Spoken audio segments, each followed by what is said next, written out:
İş veren merkezi yok nasıl doğrudan anlaşmakları imzalasın profesyonel okullarla ki işsiz insanlar yeni zanatları orada kabul etsinler. Bu kararlar başladılar işleme kanunun kimi değişilmeklerinden sonra 2019 yılda. İşveren agentstvosunun başı Natalya Miron laflarına göre. İşveren Milli Agentstvosu tenderler kurar, nerede isterseydiler devletin profesyonel okulları var kolaylık payalsınlar. Onların sırasında bu yıl Gagauzyan okulları yok. Bu üzere Gagauzyan işsiz kalan insanları yok nasıl parasız isteyen zanadı kabul etsinler. Gitmeyip uzak evden.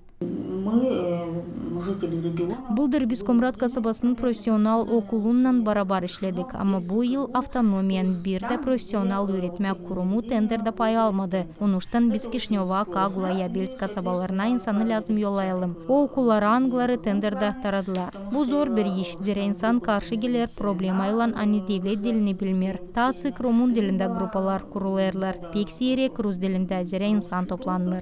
Komrat'taki profesyonel öğretmek merkezin başı Anna Keroglu angısından ileri sık bağlantılar işveren merkezi tutardı nişanladı. Hani onların öğretmek kurumunda yok hepsi lazımlı koşullar standartlara göre ki bu takım tenderde pay alma. Bakmayarak buna okula gelirler zanat kabul etme nice gimnaziyaların başaranları öyle başka insanda kimi öğrenir parayla.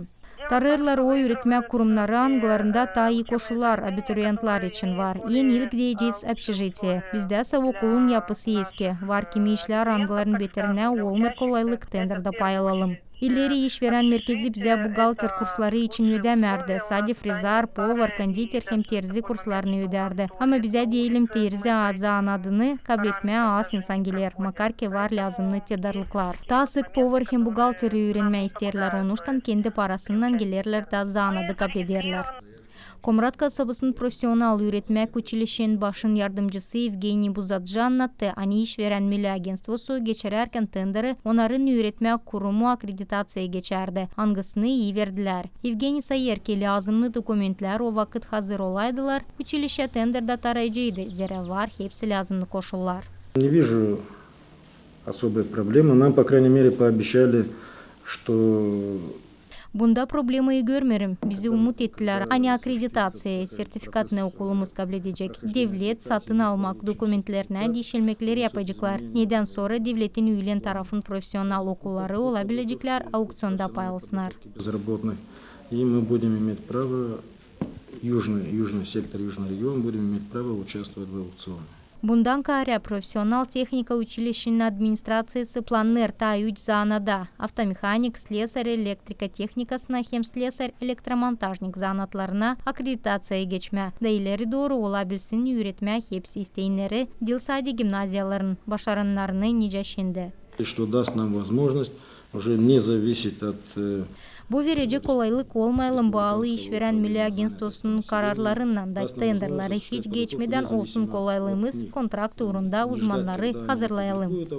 Выиграем мы в нем, не выиграем мы в нем, мы сами уже на контрактной основе сможем готовить данных специалистов. Tradisyonel kurslardan kare işveren merkezi teklif eder işsiz insanlara stajировкaya hem iş yerinde öğretmek çeşitlerini de kullansınlar.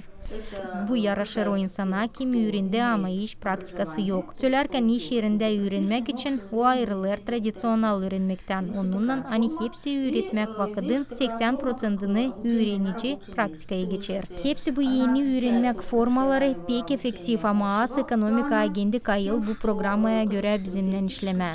İyi bir moment onlara değinik ister kabul etme yeni zanadı o ani işveren agentstvosun bu takım koşulu parasız yapılır. Bundan kare işsiz adama öğretmek vakıdı için stipendiya ödenir. Onun sayısı 1216 lei kurur. Ödenir insana 1621 lei общежитие için hem yol parası bir sıra gitme öğrenmek yerine hem geri gelme. Yer öğrenici stajировкaya iş yerinde geçer. Ekonomik agentına da student için 2432 lei devlet öder. Людмила Новак, Сергей Георгиев, Алексей Герчук, РТ Haberler.